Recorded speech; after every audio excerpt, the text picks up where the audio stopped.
Assalamualaikum warahmatullahi wabarakatuh. Bertemu lagi bersama Bapak. Di pertemuan yang lalu kita sudah membahas tentang interaksi antara negara-negara ASEAN. Bapak minta semoga kalian masih ingat ya materi kita yang lalu. Nah, sebelum kita masuk ke materi yang selanjutnya, marilah kita berdoa menurut agama dan kepercayaan kita masing-masing. Doa mulai.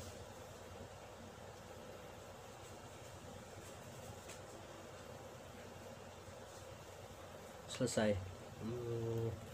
Sebelum kita masuk lebih dalam, mari kita absen dulu ya. Langsung saja. Materi kita pada hari ini yaitu tentang pengaruh perubahan dan interaksi keruangan terhadap kehidupan di negara-negara ASEAN. Nah, perubahan ruang dan interaksi antar ruang akibat faktor alam yang pertama.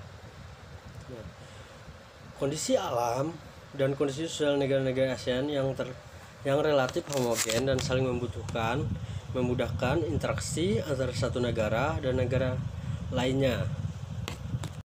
Banyak faktor yang menimbulkan berbagai macam interaksi antara negara-negara ASEAN.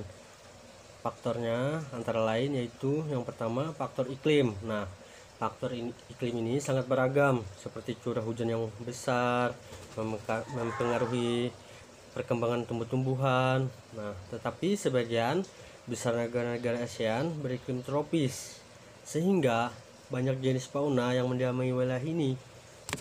Lokasi negara-negara ASEAN yang di antara benua Asia dan benua Australia menyebabkan wilayah ini memiliki pola angin yang berganti setiap setengah tahun sekali. Yang kedua yaitu faktor geologi. Nah, faktor geologi di sini secara geologis wilayah ASEAN menjadi tempat pertemuan tiga lempeng utama bumi, yaitu yang pertama lempeng Eurasia, yang kedua lempeng India Australia, dan yang terakhir lempeng Pasifik. Wilayah ASEAN memiliki banyak karakteristik tiga elemen fisik yang saling bercampur, yaitu yang pertama pergunungan, yang kedua dataran rendah dan dataran tinggi, yang ketiga air dalam bentuk laut, dangkal, dan pengairan. Coba kalian perhatikan gambar ini. Arah pergerakan lempeng yang bertemu di wilayah Asia Tenggara. Sini ada pertanyaan, negara manakah yang paling luas mengalami tumbukan? Tumbukan di sini yaitu lempeng identik dengan kemunculan gunung-gunung berapi. Rangkaian gunung di kawasan negara-negara ASEAN dikenal dengan Sirkum Pasifik dan Sirkum Mediterania. Pergerakan lempeng yang bertumbukan mengakibatkan terjadinya bencana geologis seperti gempa bumi. Nah, apabila hal tersebut terjadi di laut atau mempengaruhi pergerakan gelombang laut, gempa bumi dapat menimbulkan yaitu bencana tsunami. Sini kita akan bahas lagi yang ketiga, yaitu faktor ketersediaan sumber daya alam. Nah, faktor ketersediaan sumber daya alam ini negara ASEAN itu memiliki sumber daya alam yang beragam. Nah, ada negara yang memiliki sumber daya alam yang melimpah dan ada juga negara yang sumber daya alamnya terbatas. Nah, contohnya seperti negara Singapura, sumber daya alamnya sangat terbatas. Sumber daya alam juga tidak hanya berupa barang, tambang, sumber daya alam hayati dan non hayati lainnya dapat dijumpai di negara-negara ASEAN. Hutan laut merupakan contoh lain sumber daya alam yang dimiliki hampir semua negara ASEAN.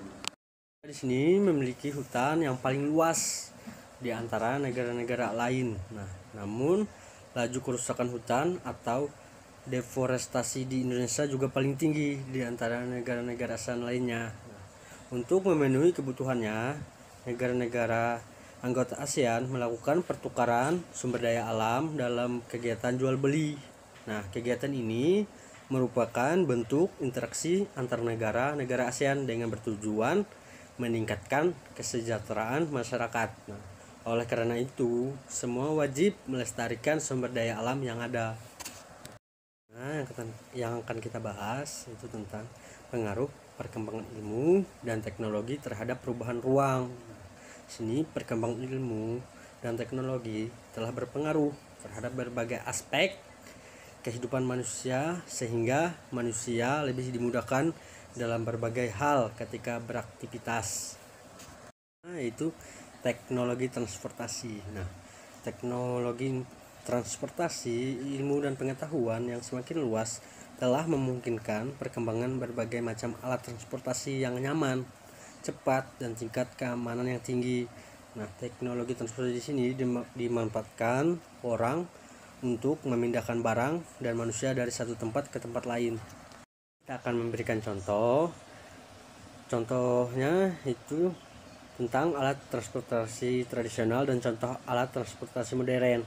Untuk contoh alat transportasi tradisional itu seperti pedati, delman, becak, dan lain-lain.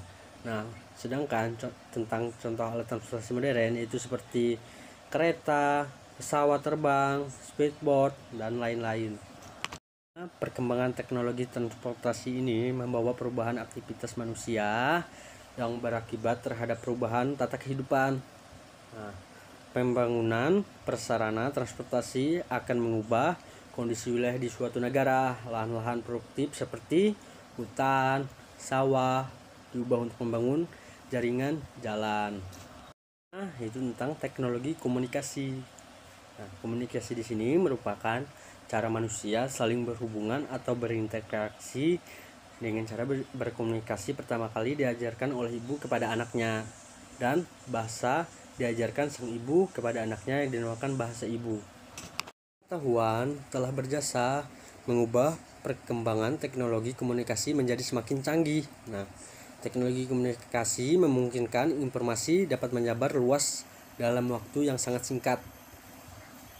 Kita kasih contoh seperti misalnya kita sedang menggunakan handphone, kan? Kita dapat mudah untuk berkomunikasi dengan orang-orang atau kerabat yang jauh. Itulah contohnya. Perkembangan teknologi komunikasi ini sangat menguntungkan karena dapat mengurangi jarak dan waktu. Hal tersebut juga membawa kerugian, antara lain mengurangi intensitas interaksi secara langsung antar masyarakat. Untuk materi kita hari ini kita cukupkan sampai di sini. Jika ada yang kurang jelas dan kurang dimengerti, nanti ditanyakan, nanti dikirim saja ke WA atau ke grup WA kita. Dan jika ada yang dipertanyakan juga dikirim ke WA. Nanti ada tugas yang Bapak kasih di grup classroom, nanti kalian lihat, kalian kerjakan sungguh-sungguh. Sebelum Bapak mengakhiri, Bapak ucapkan terima kasih dan Assalamualaikum warahmatullahi wabarakatuh.